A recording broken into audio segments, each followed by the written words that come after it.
Welcome everyone.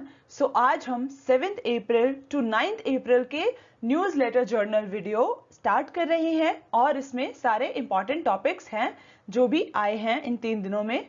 So let's start. Vigilance officers to be transferred every 3 years। So central vigilance commission जो है उसने modify किए हैं अपने गाइडलाइंस ट्रांसफर और पोस्टिंग जो होते हैं ऑफिशियल्स के विजिलेंस यूनिट्स में उसमें।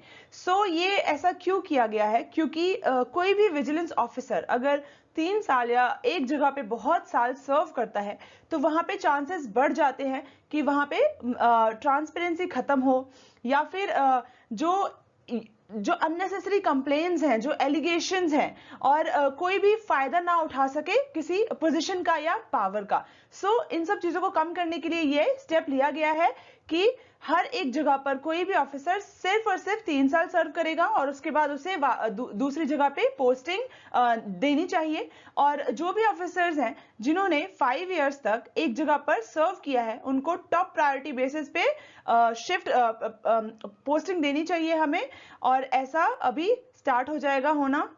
सो ये एक नया मॉडिफिकेशन आया है। सीवीसी देखें तो क्या इंपॉर्टेंस क्या है इसका प्रीलिम पॉइंट ऑफ व्यू से, तो ये एक एजेंसी है जो प्रिवेंशन करती है करप्शन का सेंट्रल गवर्नमेंट में। और ये संथनम कमिटी जो है ऑन प्रिवेंशन ऑफ करप्शन इसके द्वारा एस्टैब्लिश की गई थी 1964 में बाय एन एग्जीक्यूटिव रेजोल्यूशन। सो ये ना ही एक कॉन्स्टिट्यूशनल बॉडी है और ना ही एक स्टैट्यूटरी बॉडी थी, लेकिन 2003 में इसे स्टैट्यूटरी स्टेटस मिल गया था on the CVC. So composition देखें तो मल्टी मेंबर बॉडी है जिसमें एक सेंट्रल विजिलेंस कमिश्नर होता है एंड 2 से ज्यादा विजिलेंस कमिश्नर नहीं होने चाहिए, not more than 2 vigilance commissioners. Appointment president द्वारा होती है एंड इसके रिकमेंडेशन होता है प्रेसिडेंट को। कौन रिकमेंड करता है? 3 member कमिटी जिसमें प्राइम मिनिस्टर जो है वो हेड होते हैं, union minister of home affairs होते हैं और leader of the opposition in the Lok Sabha. इनका टेन्योर जो होता है वो 4 years का होता है and until the age of 65 years whichever is earlier. और कंप्लीशन जब हो जाता है तो इनको फर्दर एम्प्लॉयमेंट जो होती है सेंट्रल या स्टेट गवर्नमेंट में वो नहीं मिलती है और इसी वजह से इसे इम्पार्शियल इनको बोला जाता है कि ये अच्छे से ये जो भी करप्शन है उसको प्रिवेंट करने में अपना पूरा योगदान दे। इस वजह से ये ऐसे बनाए गए हैं, इनको ऐसा स्टेटस दिया गया है। World economic outlook. सो ये रिपोर्ट जो है ये रिलीज की जाती है आईएमएफ द्वारा। बहुत इंपॉर्टेंट है ये रिपोर्ट क्योंकि प्रीलिम्स में ऐसे सवाल आ जाते हैं कि ये रिपोर्ट किसके द्वारा रिलीज की गई है। सो रिपोर्ट का जो टाइटल है वो है world economic outlook managing divergent recoveries. So corona और पेंडेमिक जो था उसके बाद जो रिकवरीज हुई हैं और जो वापस से वेव आया है तो उसकी वजह से क्या क्या इम्पैक्ट हो रहा है इकोनॉमी पे, ग्लोबल इकोनॉमी पे, तो वो रिपोर्ट में बताया गया है। सो जो 8% का कंट्रैक्शन था 12 महीनों में जो मार्च 31 को खत्म हुआ है, उसके बाद इंडिया का जो ग्रोथ है वो प्रोजेक्ट किया जा रहा है 12.5% से वो ग्रो होगा फिस्कल ईयर में, current fiscal year.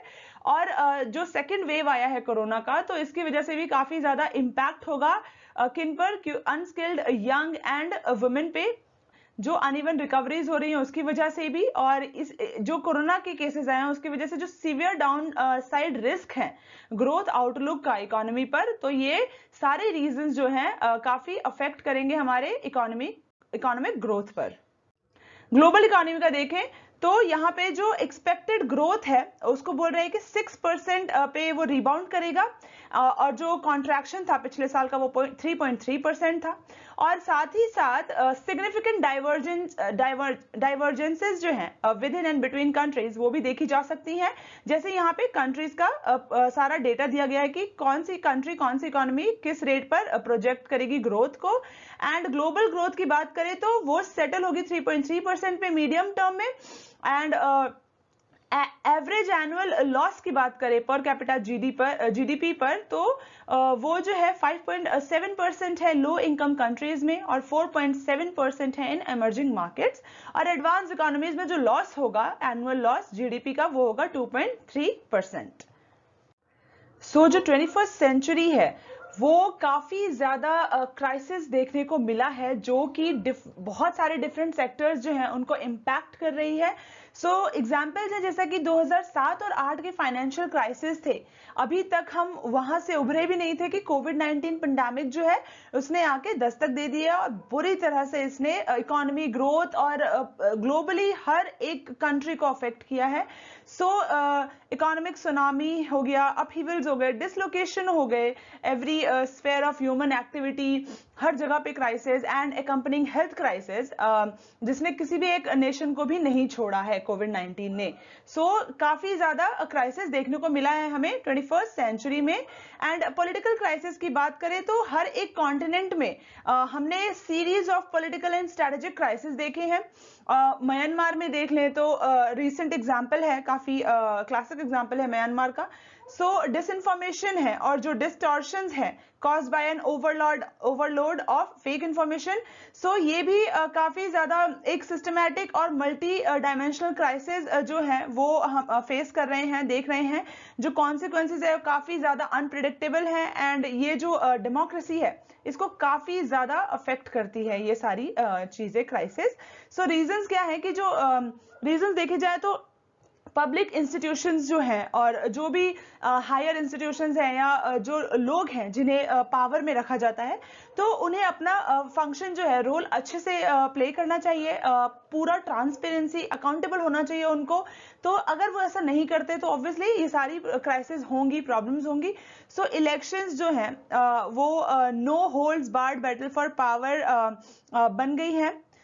So irrespective of whether it is being held in large state or medium sized state or even union territory. Okay, so electioneering जो है वो abuse बन चुकी है एक, rather than highlighting of issues और policies. तो हम जब देखते हैं इलेक्शंस आते हैं तो जो भी उनके इलेक्शन के रैलीज होते हैं उनमें जो भाषण होता है आपने भी सुना होगा, तो काफी ज्यादा जो रियल टॉपिक्स हैं, रियल इश्यूज हैं, उनसे ध्यान भटकाकर वेग जो इश्यूज होते हैं जो रिलेटेड भी नहीं होते उन इलेक्शन रैली से, तो उन पे भाषण दिया जाता है। तो ये काफी ज्यादा गुमराह करने जैसा हो गया है, एक मिस इन्फॉर्मेशन प्रोवाइड कराना हो गया है, डिस्टॉर्शन ऑफ फैक्ट्स करना हो गया है। ये personal remarks, abuse of money, power, violence, ये सब हम देख सकते हैं। वर्चुअल कोलैप्स ऑफ सिस्टम हो गया of governance in many states, जैसा कि अभी हम मुंबई में देख रहे हैं। तो मुंबई में क्या चल रहा है कि जो भी पुलिस के अंदर जो भी चीजें चल रही हैं, जो भी घपला चल रहा है या जो इश्यूज हो रहे हैं, वहां पे जो सब इंस्पेक्टर थे, असिस्टेंट इंस्पेक्टर थे, उन्होंने क्या किया है और कैसे एंटीलिया बॉम्ब केस, अगर आप न्यूज को फॉलो करते हैं तो काफी ज्यादा चर्चा में रह रहा है। ये रोज कुछ ना कुछ नए खुलासे हो रहे हैं। सो ये इंस्टीट्यूशंस जो हैं वो अपना काम सही से नहीं कर पा रहे हैं और कितनी ज्यादा इसमें घूसखोरी देखे तो हो चुकी है।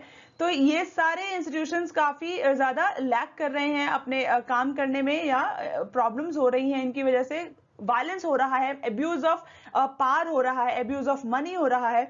तो क्या करना चाहिए अभी अगर ये सारे इंस्टीट्यूशंस को देखा जाए, जो भी जो लोग हैं ऑन हायर पोजीशंस, तो उनको क्या करना चाहिए? So there is a need to nurture courageous police leadership that can stand up for the right policies and obviously जो भी गलत है, चाहे वो पुलिस हो चाहे वो कोई भी हो, जो भी गलत कर रहे हैं उनको बचाने की कोशिश ना की जाए और उनको उनके अपराध के लिए दंड दिया जाए। ये ही सबसे एक सही काम है जो करना चाहिए। इनफॉर्मल अलायंस है जो पीपल और इंस्टीट्यूशन के, सो उन सबको साथ आना चाहिए कि एक पब्लिक स्पिरिटेड एक्शन जो है, एक्टिविटी है, उसको हम सामने ला सके, एक साथ हम मिलजुल कर काम कर सके इसमें। And national public awareness campaign जो है इसको एग्जीक्यूट करने का टाइम आ चुका है, ताकि जो भी डेमोक्रेसी को रोकने की, एस्टैब्लिश होने की, डेमोक्रेसी को अकम्प्लिश होने में जो रोक रही है, रुकावटें आ रही हैं, उनको हम दूर कर सके और डेमोक्रेसी को अचीव, ट्रू डेमोक्रेसी को अचीव कर सके। सो ये सारे जो प्रोसीजर्स हैं, एक्शंस हैं रिलेटेड टू डेमोक्रेसी, उन्हें अचीव किया जा सके, उन्हें एग्जीक्यूट किया जा सके। सो अगर हम ऐसे मूवमेंट को क्रिएट करें और सस्टेन करें तो ये इजी नहीं है सिस्टम, लेकिन हाँ, एक अगर हम काम कर सके ताकि ऑल्टरनेटिव्स को ढूंढा जा सके और डेमोक्रेसी को अचीव किया जा सके, फुली फंक्शन किया जा सके, डेमोक्रेटिकली गवर्नमेंट जो है वो कर सके। सो ये काम करने में बहुत जरूरी है। Reworking net zero for climate justice. So so 2015 Paris agreement फिर से न्यूज में आ गया है, जो कि बहुत इंपॉर्टेंट है। अगर हम करंट अफेयर्स के नजरिए से देखें तो ये अग्रीमेंट बहुत इंपॉर्टेंट है एंड ये रिकॉग्नाइज करता है कि जो पीक ऑफ एमिशंस है ये बहुत टाइम लेंगे फॉर डेवलपिंग कंट्रीज, ये ज्यादा टाइम लेंगे, क्योंकि यहाँ पर सस्टेनेबल डेवलपमेंट जो है और जो पॉवर्टी को जो इरेडिकेट करने के लिए एफर्ट्स ले जा रहे हैं उनको भी ध्यान में रखकर इन एमिशन टारगेट्स को अचीव करना होगा। एंड ये इसी कॉन्टेक्स्ट में देखा जा रहा है कि डेवलपिंग कंट्रीज ज्यादा टाइम लेंगे। सो पेरिस अग्रीमेंट है क्या? तो ये एक अग्रीमेंट है जो लीगली बाइंडिंग है, इंटरनेशनल ट्रीटी है, legally binding international treaty on climate change.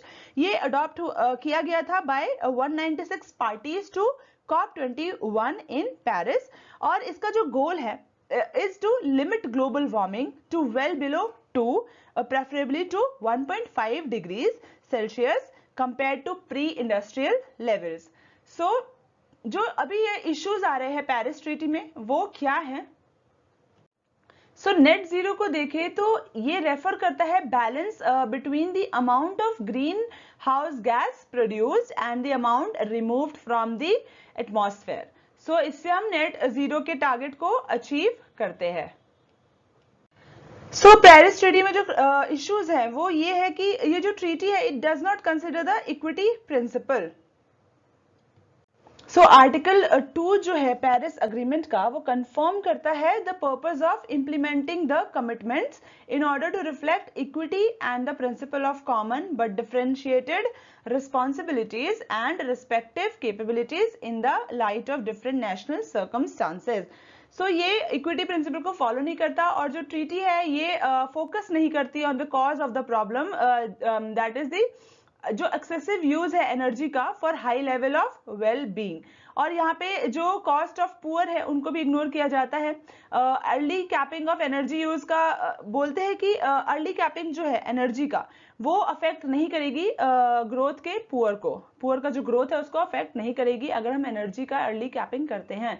So infrastructure का रोल देखें तो यहाँ पे नेट जीरो एमिशंस जो है, बैलेंसिंग एमिशंस है, रिमूवल्स है, ये काफी डिजास्टर्स हो सकते हैं for development latecomers like India, क्योंकि जो करंट फ्रेम है वो रिकॉग्नाइज नहीं करता है more than half the global cumulative emissions arrows from infrastructure essential for urban well being.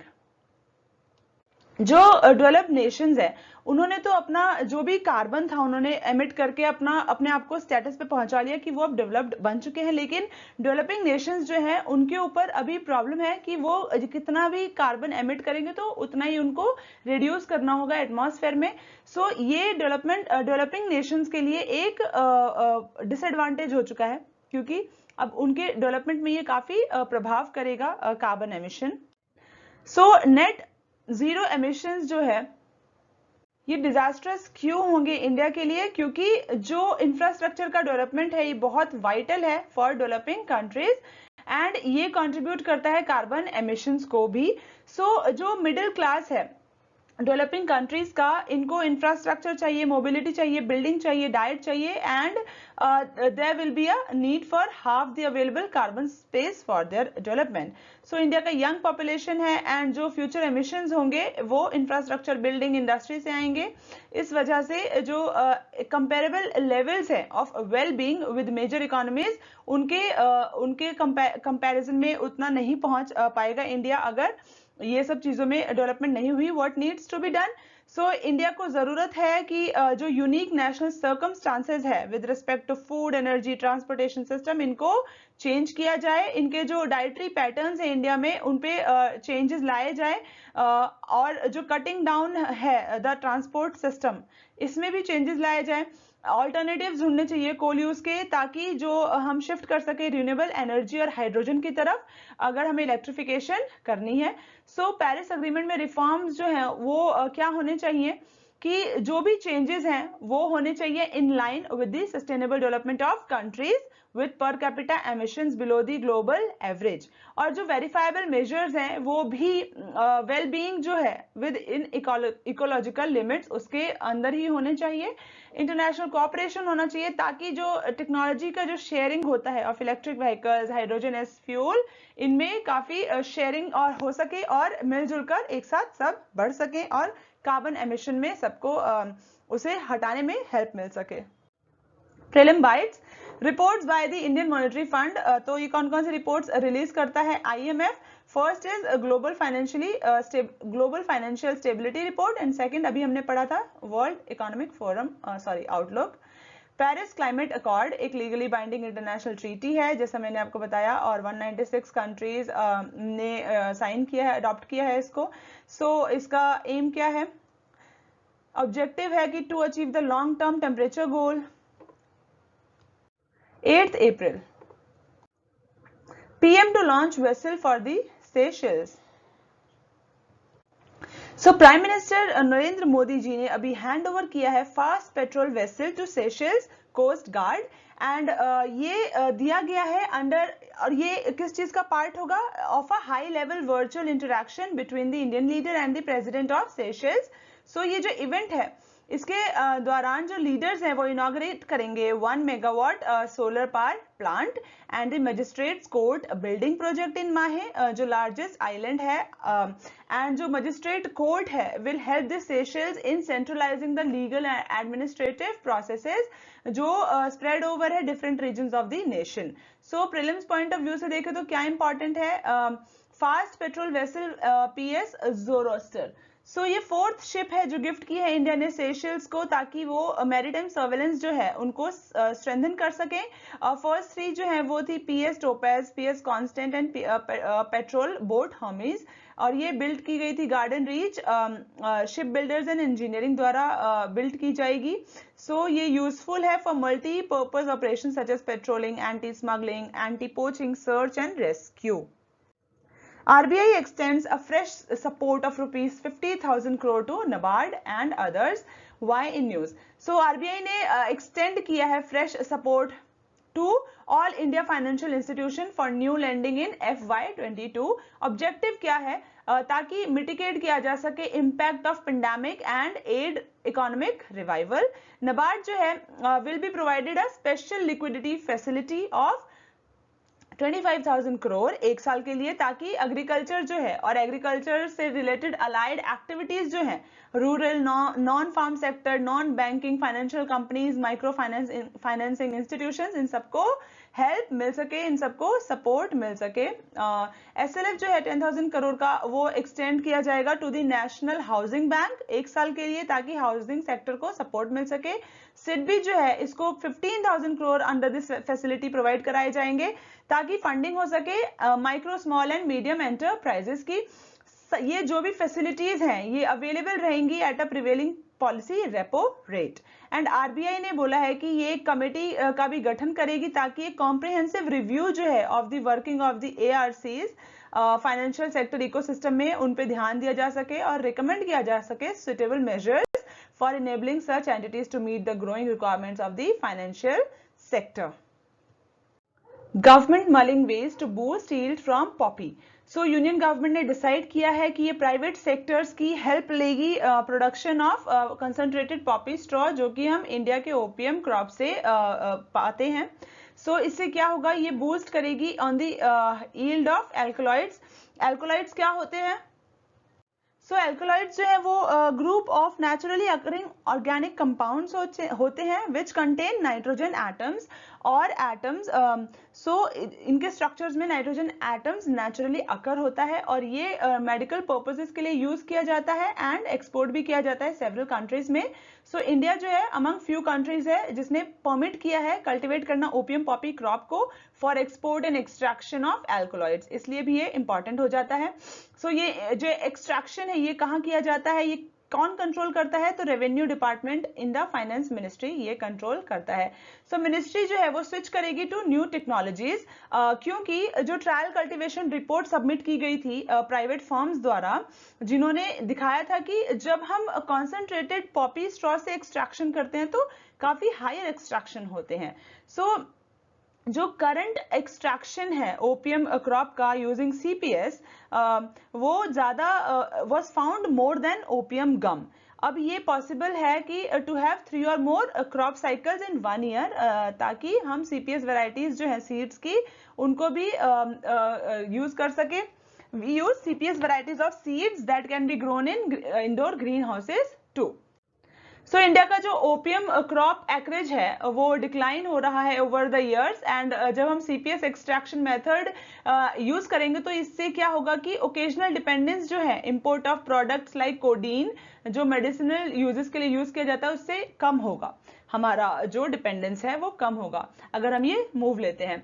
जब प्राइवेट प्लेयर्स के साथ हम पार्टनरशिप करेंगे तो गवर्नमेंट जो है उसको अमेंडमेंट की जरूरत पड़ेगी narcotics drug and psychotropic substances act जो है 1985 का उसमें, और इस वजह से जो डिपार्टमेंट है उसने डिसाइड किया कि एक कंसल्टेंट जो है उसको उसकी हेल्प ली जाएगी to frame the bidding parameters and concession agreements for the same.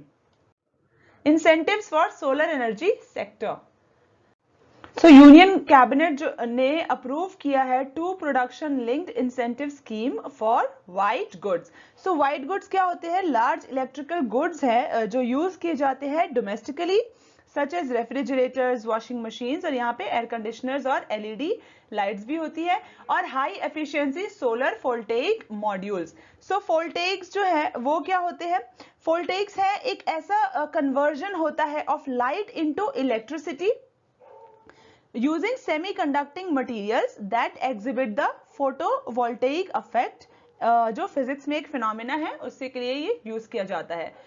Photovoltaic का ये मतलब है, एंड की पॉइंट्स है कि ये जो स्टेप लिया गया है ये है आत्मनिर्भर भारत के अंदर, सेल्फ रिलायंट इंडिया के अंदर, और इसके अंदर 6,238 करोड़ जो है पीएलआई स्कीम के लिए दिया गया है for air conditioners and LEDs.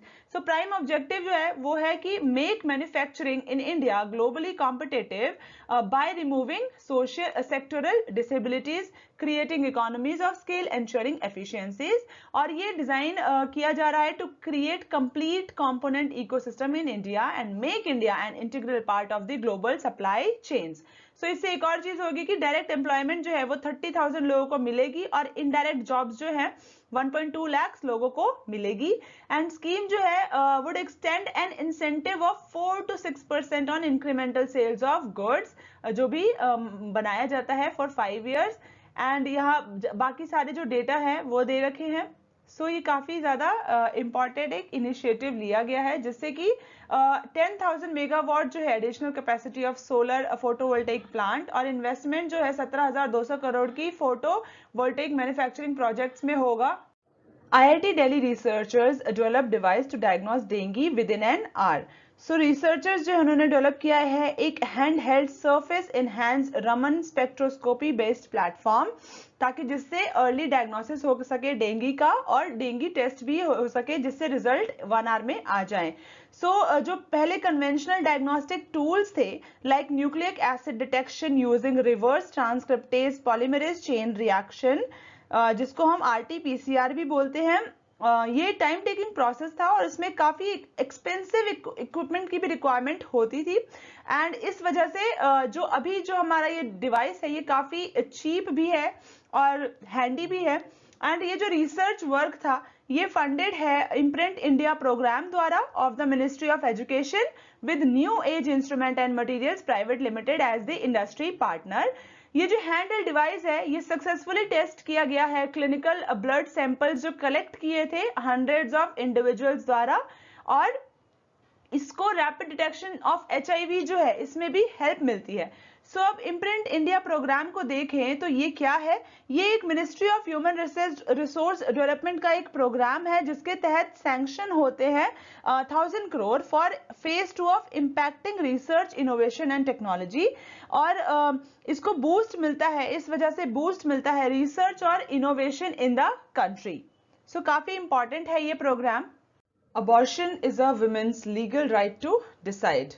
सो ये आर्टिकल जो रिसेंटली पास हुआ है, medical termination of pregnancy amendment act 2021, so इसके बारे में बताया गया है कि क्या क्या इसमें जो इश्यूज हैं उनको कवर किया गया है और कौन से इश्यूज को निग्लेक्ट किया गया है या फिर किस राइट को वो ब्रीच करता है या किन राइट्स की जरूरत नहीं थी, किन चीजों की जरूरत नहीं थी इस बिल में। So medical termination of pregnancy act 1971 जो है ये इंपॉर्टेंट हो जाता है इसलिए प्रीलिम्स के लिए भी, क्योंकि ये एक्ट जो है इसके अंदर कंसिडर किया गया था, मतलब जब ये 1971 में एक्ट आया था तो इसको काफी प्रोग्रेसिव लॉ मान रहे थे, क्योंकि जो हमारा इंडियन पीनल कोड था जिसमें कि अबॉर्शन को एक क्राइम माना जाता था, उसको इसने रिप्लेस किया था, तो इस वजह से ये काफी प्रोग्रेसिव था उस टाइम पर।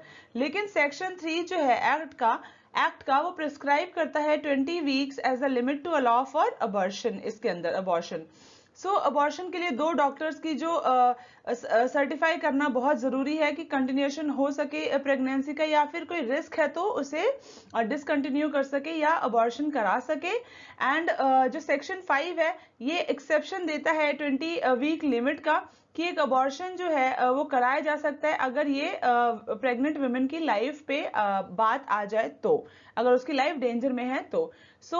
ये जो एक्ट है 1971 का, ये एक रिपोर्ट थी शांतिलाल एच शाह कमेटी की, उन पे बेस्ड है ये। एंड कमेटी ने जो 20 वीक लिमिट जो था उसका जो लिमिट दिया था वो इस वजह से दिया था कि अबॉर्शंस जो हैं 20th वीक के बाद से हजार्डस हो जाते हैं, और ये ऐसा भी क्योंकि हमारे पास जो टेक्नोलॉजी की लिमिटेशन थी, हमारे पास इतने ज्यादा एडवांस टेक्नोलॉजी नहीं थी जिसकी वजह से हम ये स्टेप नहीं ले पाए उस वक्त। लेकिन अभी जो इम्प्रूवमेंट हुई है टेक्नोलॉजी में और जो प्रोसेसेस हैं काफी न्यू प्रोसेसेस आए हैं, सो उस वजह से फुल टर्म में भी काफी अबॉर्शंस हो सकते हैं अगर वो कोई औरत उसकी जान पे बना या फिर वो नहीं चाहती तो ऐसा हो सकता है। सो इश्यूज क्या है, एमटीपी अमेंडमेंट एक्ट 2021 में क्रिटिसिज्म दिया गया है कि ये फेल हो जाता है रिकॉग्नाइज करने में absolute right of a women over her body, ताकि औरत के लिए अगर हम देखें कि उसका ये डिसीजन होना चाहिए कि उसे ये प्रेगनेंसी कंटिन्यू करनी है या नहीं करनी है, और उसकी हेल्थ पर उसका पूरा हक है। ये रिजर्व करता है to the state that right to dictate to the woman that she can not have an abortion at will. State को ये राइट चला जाता है डिक्टेट करने का कि किसी भी औरत को है अबॉर्शन करने का इजाजत या नहीं, तो ये औरत के ऊपर डिपेंडेंट नहीं है। लिमिट जो थी पहले 20 हफ्तों की थी वो सिर्फ 24 हफ्ते तक बढ़ा दिया गया है, लेकिन जो कंडीशनैलिटीज हैं वो पहले जैसी ही है। एंड 20 वीक जो है उसे रेशनल नहीं माना जा रहा है, क्योंकि अभी जो टेक्नोलॉजी है उसे फुल टर्म तक भी किया जा सकता है। मतलब 24 वीक्स का जो लिमिट दिया गया था उसका बोल रहे हैं कि ऐसा जरूरी नहीं था, क्योंकि हमारी टेक्नोलॉजी काफी ज्यादा इम्प्रूव हो गई है। तो अगर बात जान पे बनाए तो वो प्रेगनेंसी को रिमूव किया जा सकता है या अबॉर्ट किया जा सकता है, बेबी को ऐसा होना चाहिए था। एक्ट जो है वो सिंगल बोर्ड जो है स्टेट के लिए प्रोवाइड कराता है। एंड जैसा कि अबॉर्शंस जो होते हैं मिलियंस होते हैं इंडिया में इन द पास्ट 24 वीक्स, एक बोर्ड को ये सारे केसेस हैंडल करना एक काफी इनएफिशिएंट काम हो जाएगा। एंड जो रिकॉर्ड्स हैं स्टेट के पास फाइनेंसेस नहीं है, ह्यूमन रिसोर्सेज नहीं है ताकि ऑपरेशन एंड फंक्शनिंग हो सके बोर्ड्स की। इंडिया का जो रेशो है, मतलब इंडिया का एक डॉक्टर जो है वो है हमारे 10,189 लोगों पे। तो ये जो फैक्ट है इसमें काफी ज्यादा हमें देख रहे हैं कि हमारे पास डॉक्टर्स अवेलेबल नहीं है। यहाँ पे काफी काम करने की जरूरत है हमें। Right to seek termination is restricted to such category of women as may be prescribed by rules is vague. ये भी काफी वेग है। वे फॉरवर्ड है कि जो बोर्ड्स हैं ये काफी अननेसेसरी हैं एंड एक इन्वेजन जो है प्रिवेसी का वो करते हैं। अगर हम वर्ल्ड वाइड ट्रेंड देखें तो प्रेग्नेंट वुमेन जो हैं उनको पास राइट होना चाहिए कि वो अपनी गायनेकोलॉजिस्ट को कंसल्ट कर सके लेट टर्म प्रेगनेंसीज में, और अबॉर्शन जो है उसके अंदर वो करा सके by the suggestion of their gynaecologist. ये उनको हक दिया जाना चाहिए। For लोक अदालत, speed overrides quality.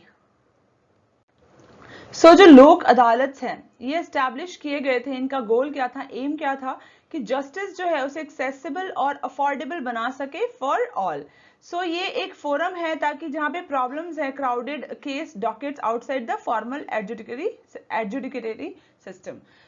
History of Lok Adalat देखें तो लोक अदालत जो थे वो ये जो कॉन्सेप्ट था ये काफी टाइम से चला आ रहा है।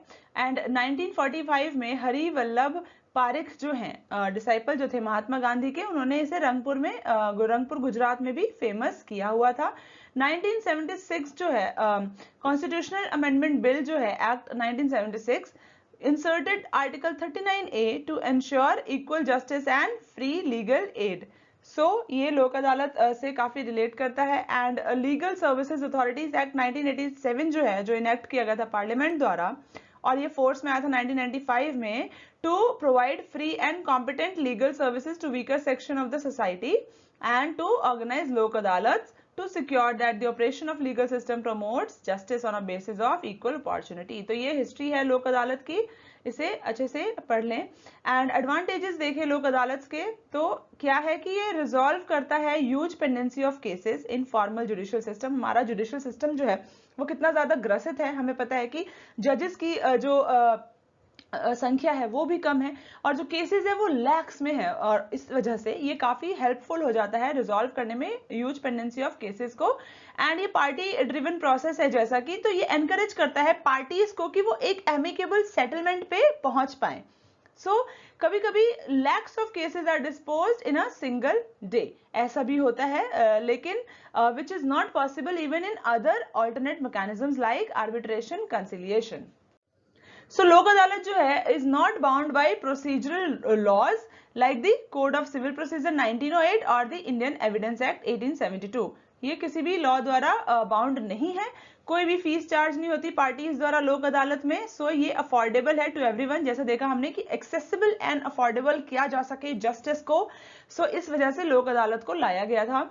एंड अवार्ड जो है लोक अदालत का is like a civil courts decree but can't be appealed in the formal courts. Cases जो है वो ड्रैग नहीं होते फॉर इयर्स और स्पीडियर सेटलमेंट जो होता है वो होता है यहाँ पर। तारीख नो तारीख पे तारीख। इश्यूज जो है वो क्या है कि NLAs now cover a variety of subjects while earlier they were subject matter specific। ये जो लोक अदालत है ये अभी वैरायटी ऑफ सब्जेक्ट्स को कवर करते हैं जो कि पहले काफी कम किया करते थे। एफिशिएंसी जो है ई लोक अदालत की is not at par with physical Lok Adalat. Physical Lok Adalat जो थे उनकी जितनी एफिशिएंसी है वो ई लोक अदालत की नहीं है। और ये इस टाइम पे क्यों इंपॉर्टेंट हो जाता है ई लोक अदालत, क्योंकि जो पेंडेमिक का टाइम चल रहा है लेस कॉन्टैक्ट हो, जितना कम कॉन्टैक्ट हो लोगों में और जितना लोग घर से बाहर कम निकले उतना अच्छा है। इस वजह से यहाँ पे एफिशिएंसी की बहुत जरूरत है ई लोक अदालत की। ये कंसिलिएटरी है नेचर में। यहाँ पे जस्टिस जो है कभी कभी अंडरमाइन किया जाता है टू डू स्पीडी डिस्पोजल, मतलब जल्दी जल्दी डिस्पोजल करने के चक्कर में जस्टिस का कहीं कहीं पे डिलीवरेंस जो होता है वो जस्टिस डिलीवरी हमेशा नहीं होती है।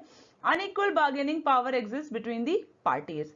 वे फॉरवर्ड क्या है, लोक अदालत जो है must look beyond Swift disposal of cases. मतलब लोक अदालत का जो एक बेसिक एम है वो ये होना चाहिए कि just and fair outcome as justice, मतलब जस्ट और फेयर आउटकम होना चाहिए।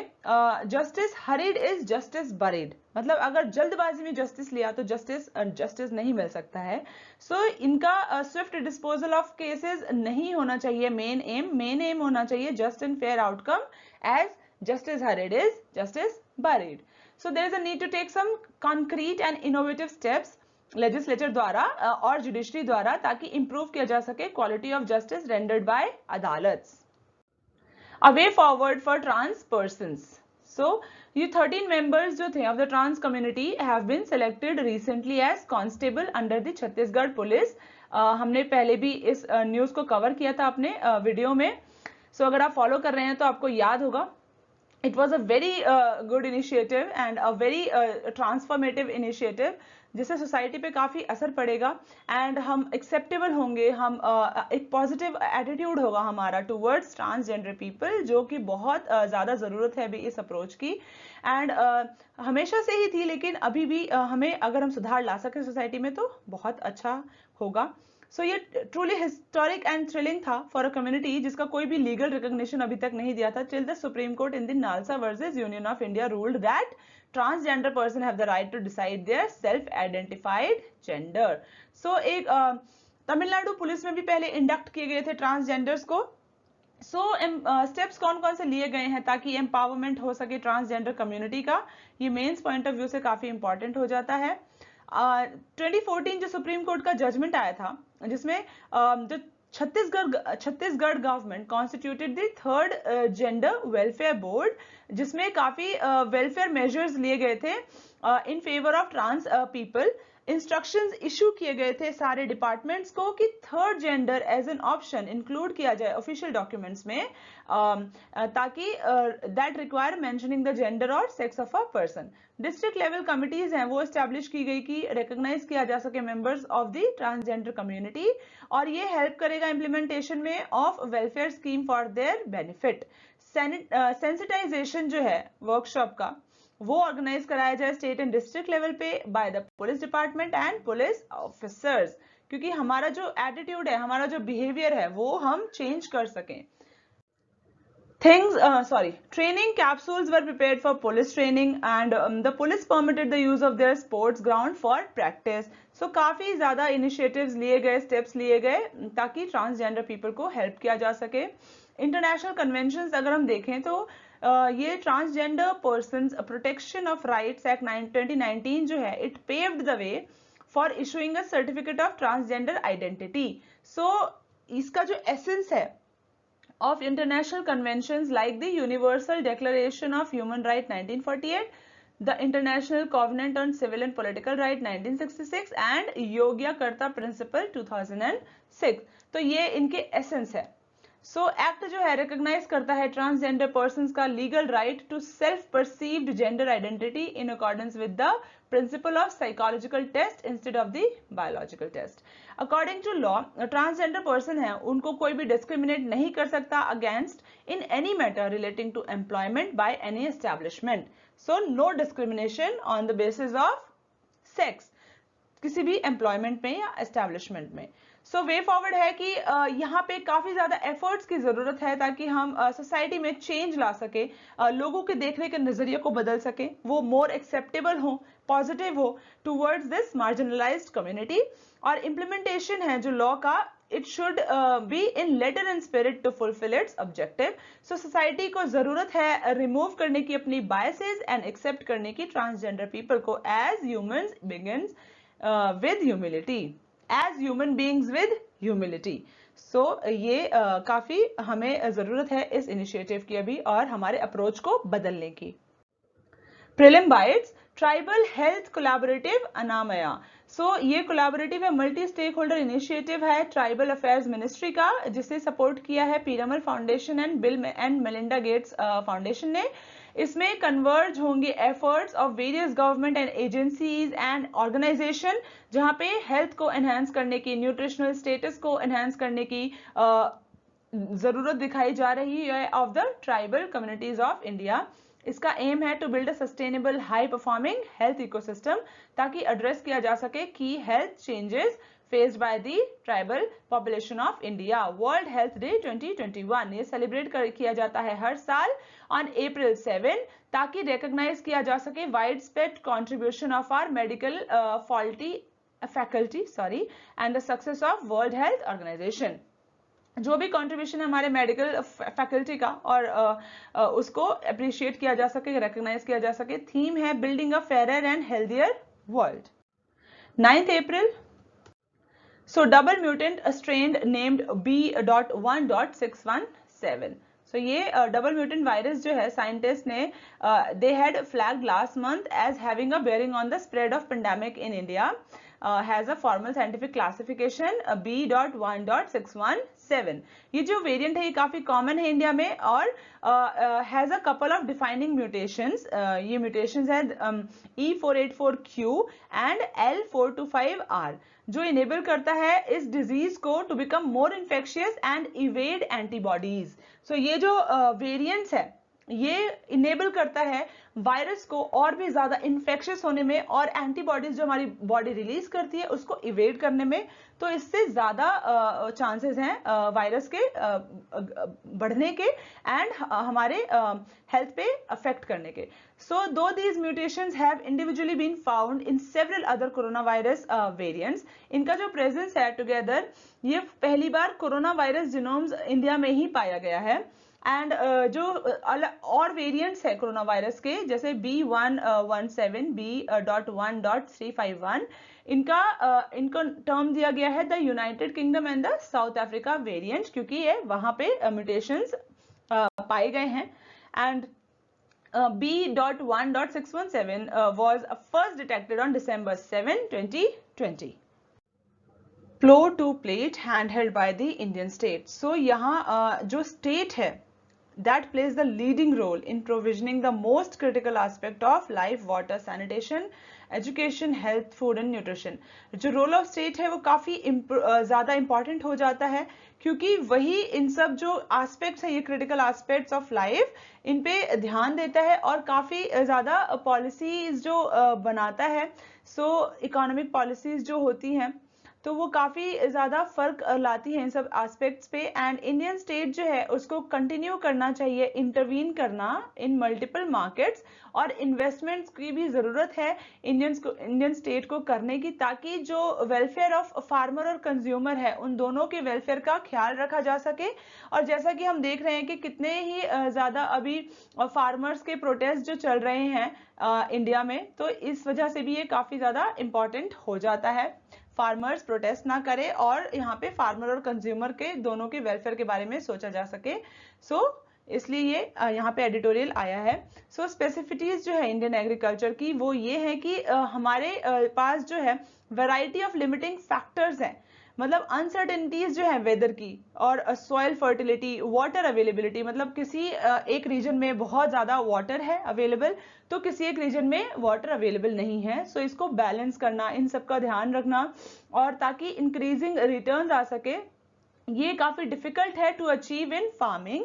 एंड इस वजह से जो right kind of public investment है एग्रीकल्चर में इसकी जरूरत है, और ये अंडरस्कोर भी करता है। इसी वजह से प्रोडक्शन प्रोसेस है जो एग्रीकल्चर में, इसको एक असेंबली लाइन में ऑर्गेनाइज नहीं किया जा सकता, और अप्रोप्रिएट फेज जो होते हैं क्लाइमेटिक एनुअल साइकिल के उस तरीके से ही इसको शुरू किया जा सकता है, या फिर उस तरीके से ही डिसीजन लिए जा सकते हैं अप्रोप्रिएट फेज में। सो प्रॉब्लम्स क्या आती हैं कि जो फार्मिंग और जो फार्मिंग कम्युनिटी है तो वहां पे एग्रीकल्चर में ये प्रॉब्लम्स आते हैं कि एक्सप्लॉयटेशन जो होता है मनी लेंडर्स द्वारा। सो क्रेडिट मार्केट में जो भी इंटरेस्ट रेट पे मनी अवेलेबल होता है, जो डेट ट्रैप में फंस जाते हैं फार्मर्स, तो वहां से निकलना काफी इम्पॉसिबल हो जाता है उनके लिए, क्योंकि एक बार अगर डेट ट्रैप में आ गए आप तो आप बार बार आप अपनी फसलों के लिए पैसा लेंगे, फिर अगर उस पर अच्छे बेनिफिट्स रिटर्न्स नहीं आए तो आपको फिर से पैसे लेके इन्वेस्ट करना होगा अपने खेतों में। सो रीपेमेंट्स जो है are adjusted through exploitative practices in the input output labor and land lease markets। और मनी लेंडर जो है वो कंबाइन करते हैं the role of input supplier, crop buyer, labour employer and land lessor. तो मनी लेंडर का यहाँ पे काफी ज्यादा एक रोल देखने को मिलता है। सो ये इंटरलॉक्ड ग्रिड जो है ये काफी oppressive caste system, poorer lower caste farmers, मतलब इन सबकी दिक्कतों को और भी ज्यादा बढ़ा देता है, और इससे क्या होता है कि काफी ज्यादा एक्सप्लॉयटेशन होता है इन कास्ट के लोगों का, और पुअरर सेक्शंस जो होते हैं, जो पुअरर फार्मर्स होते हैं, स्मॉल फार्मर्स होते हैं, उनका एक्सप्लॉयटेशन काफी ज्यादा होता है। इस वजह से एक स्ट्रॉन्ग केस बनता है स्टेट के इंटरवेंशन का इन मल्टीपल एग्रीकल्चरल मार्केट, और स्टेट को काफी अच्छा एक रोल निभाना चाहिए ताकि इन दिक्कतों की सामना ना करना पड़े फार्मर्स को। सो सॉल्यूशंस यहाँ पर हैं, डाइवर्सिफाई करने की जरूरत है पब्लिक प्रोक्योरमेंट की, जो कि अभी काफी लो प्रोपोर्शन है। जो इंडियन क्रॉप्स हैं उनमें काफी कम क्रॉप्स को प्रोक्योरमेंट मिलता है इंडिया में, रीजन्स एंड फार्मर्स इन सबको। सो हमें एक्सपैंड करने की जरूरत है बास्केट की ऑफ पब्लिक प्रोक्योरमेंट, ताकि ज्यादा से ज्यादा क्रॉप्स को हम ला सके और ज्यादा से ज्यादा रीजन कवर हो और ज्यादा से ज्यादा फार्मर्स को बेनिफिट मिल सके प्रोक्योरमेंट का। इससे क्या होगा कि higher and more sustainable farmer income आएगा, greater water security, better consumer health. So यहाँ पे फार्मर इनकम भी डबल होगी। प्रोक्योरमेंट जो है वो लोकल होना चाहिए एंड जो रीजनल एग्रो इकोलॉजी है इसका लॉजिक जो होता है वो फॉलो होना चाहिए। And huge volume of water could be saved अगर क्रॉपिंग पैटर्न जो है उनको डाइवर्सिफाई किया जाए। ऐसा नहीं है कि चावल है तो चावल ही वहां पे उगाए जा रहे हैं या फिर गेहूं ही उगाए जा रहे हैं, ऐसे रीजन में उगाए जा रहे हैं जहां पे पानी की मात्रा कम है। तो हमें इन सब चीजों का ध्यान देना होगा और डाइवर्सिफिकेशन करनी होगी क्रॉप्स की, ताकि जो काफी मात्रा में हम वाटर जो यूज करते हैं उस वाटर को हम बचा सके और इससे क्या हो कि हमारे जो पल्सेस, ऑयल सीड्स और मिलेट्स पे भी हमारा फोकस जाए। Ensuring a steady market. So एक जो फार्मर्स है उसको एक स्टेडी मार्केट की बहुत जरूरत है ताकि उनको एक्सप्लॉयट होने से बचाया जा सके by large retailers. And farmers का एक्सेस जो है वहां पे प्रोवाइड कराने की जरूरत है with in radius of 5 kilometres. And जो फंक्शनिंग है मंडीज की उसे more transparent and farmer friendly बनाने की जरूरत है। तो यहाँ हमें फार्मर्स की हर एक वेलफेयर का, हर एक उनकी जो भी दिक्कतें हैं उनको देखनी होंगी, उनकी प्रॉब्लम्स को सॉल्व करने की बहुत जरूरत है। फार्मर्स का अगर भला होगा, फार्मर्स अगर खुश होंगे तो हम भी खुश होंगे, क्योंकि हम दोनों फार्मर्स और फूड बहुत ही इंपॉर्टेंट है। सो rural India will be focal point. The United nation estimated that in year 2050 800 million लोग जो हैं वो रूरल इंडिया में रहेंगे। ये यूनाइटेड नेशन ने एस्टिमेट लगाया है इंडिया का। एंड ये जो इंडियन डेमोग्राफिक ट्रांजिशन है, सो एग्रीकल्चर को बहुत ज्यादा जरूरत है स्ट्रेंथन करने की। तो जितने भी ये स्टेप्स हैं इन सबको अच्छे से लेने की जरूरत है, एग्जीक्यूट करने की जरूरत है। सो एग्रीकल्चर तभी रिफॉर्म किया जा सकता है जब स्टेट कैपेसिटीज जो है उनको एनहेंस किया जा सके, qualitatively better regulatory oversight provide की जा सके एंड काफी जो फार्मर्स की वेलफेयर का ध्यान दिया जा सके, उनको एक्सप्लॉयटेशन ना हो और उनको एक्सेस हो हर एक रिसोर्स का। सो इस वजह से क्या होगा कि जो कंट्री की इकोनॉमी है उस पर भी काफी असर पड़ेगा एंड स्ट्रेंथन होगा हमारा एग्रीकल्चर, और इससे एम्प्लॉयमेंट जनरेशन, एम्प्लॉयमेंट क्रिएशन में भी हेल्प मिलेगी, क्योंकि लोग जो है एग्रीकल्चर पे ध्यान देंगे तो इसमें लेस एम्प्लॉयमेंट रेट आएगा हमारी कंट्री में। Prelim bytes. Adverse events following immunisation. So ये जो इवेंट्स है इम्यूनाइजेशन के बाद, ये कोई भी एक अनटूवर्ड मेडिकल अकरेंस है जो इम्यूनाइजेशन के बाद आता है एंड जिसका कोई कैजुअल रिलेशनशिप नहीं है यूसेज ऑफ द वैक्सीन इसके साथ। सो ये अगर रैपिडली और इफेक्टिवली डील नहीं किया गया इसके साथ, तो एक जो वैक्सीन में जो कॉन्फिडेंस होता है उसे लूज किया जा सकता है और इसके ड्रामेटिक कॉन्सिक्वेंस भी हो सकते हैं for immunisation coverage and disease incidences. क्योंकि अगर कॉन्फिडेंस लूज किया लोगों ने वैक्सीन में तो वो इन वैक्सीन को लेना एक्सेप्ट नहीं करेंगे एंड इससे क्या होगा कि प्रॉब्लम्स होंगी। मधु क्रांति पोर्टल। मधु क्रांति पोर्टल एक इनिशिएटिव है national bee board, ministry of agriculture and farmers welfare under the national beekeeping and honey mission. So ये पोर्टल है, ये डेवलप होता है for online registration to achieve traceability source of honey and other beehive products on a digital platform. So La Perouse, it is a multilateral maritime exercise being conducted in the Eastern Indian Ocean region और ये French navy द्वारा lead किया गया था। India इसमें part ले रहा है।